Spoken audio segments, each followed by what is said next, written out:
Well, Matt Spicer's movie Ingrid Goes West is kind of a wonderfully quirky, dark comedy. And it's about the way our lives get kind of distorted by our obsession with internet and social media, the sort of distancing from reality that happens.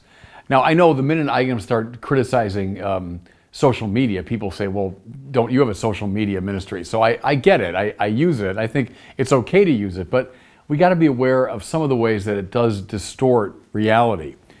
So the movie begins with this young woman, Ingrid Thornburn, and she's kind of a pathetic case. The movie opens with this sort of dramatic meltdown that she has. And then she decides just to escape from her friends in her previous life by going west. And she's going west to California because she's heard about this woman, Taylor Sloan, who's this blonde, beautiful woman, lives on the West Coast, and who posts her whole life on Instagram. And so Ingrid's discovered this lady, and it looks as though her life is just this idyll of time on the beach and the coolest friends and gallery openings, and it's just a life that she wants. And so she heads out to California to meet this woman and to move into her world.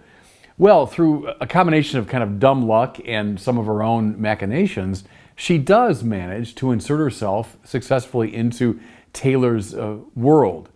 And for a time, they have this sort of wonderful relationship. It's not a real friendship. It's the two of them basically posing for each other on Instagram. So having various adventures and then showing the world what's happening. They want all their pictures to be just right. There's a famous scene where they had this poor man to take their photograph, and he does, and they say, well, could you get a little bit lower? And so he does, and could you get a little bit lower to get a better angle? And he does. And finally, they put him right on the ground, so they get the perfect image of these two ladies.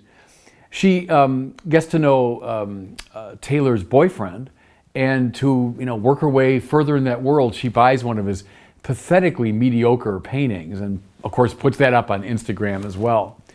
Well, as all this is going on, we discover this fellow, Dan, and Dan is the one that she's renting the apartment from. And weirdly, Dan is really falling in love with Ingrid, and he likes Ingrid for her own sake. He's not interested in posting things on Instagram. He's not really part of that world, but he really likes her. She sees him, of course, simply as a means to an end. So he kind of plays the role of her boyfriend for the sake of Taylor. So all this time, she keeps opting for the artificiality of the internet world.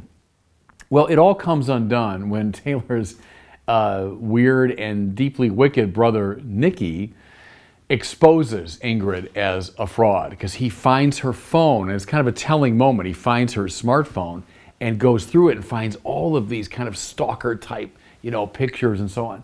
And so he just threatens to reveal her secret. And then everything kind of unravels, and she desperately tries to get back in with Taylor, but Taylor's now having none of her. And then the movie reaches this very desperate place where Ingrid says, okay, my whole experiment here has failed and my life has bottomed out. And so she decides to commit suicide. And just before taking these pills and downing, some booze, she records a final video and she posts it on Instagram. And then she falls asleep thinking that's the end. Well, the next scene though, she wakes up in the hospital. Her first line, of course, is, where's my phone? Because her whole life has been her phone. Where's my phone? The nurse comes in and says, well, you are one lucky young lady. And then she looks around the room and there are balloons and cards and all sorts of things. And she's wondering, what in the world? Well, what happened was that that final video got out and it went viral. And it excited hundreds of thousands of people all over the world to send her messages of support. Well, as she's scrolling through the messages on her iPhone, into the room comes Dan, this guy who really did like her, this real friend sitting in front of her. And it turns out he's the one who saw her video and then got help. Didn't just send a message, actually got help for her and saved her life. So there he is right in front of her. And Ingrid is scrolling through the messages on the smartphone. So you're kind of seduced into thinking, all right, this movie has a happy ending. This poor girl is saved and she's found what she's always wanted. internet success. She's become a great internet sensation.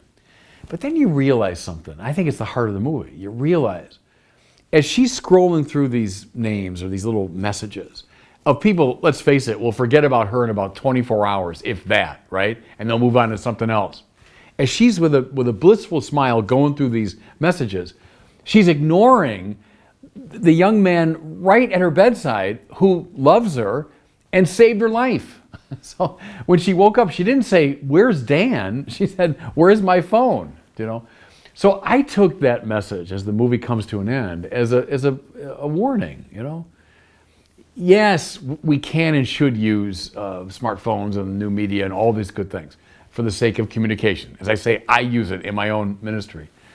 But there's this built-in danger. There's a book I'm reading right now, which I'll say more about later. It's called iGen. It's about the present generation that's grown up with the iPhone, with the smartphone. And the author argues that there's a very strict correlation between screen time and depression. The more screen time you spend, the more you tend to fall into depression.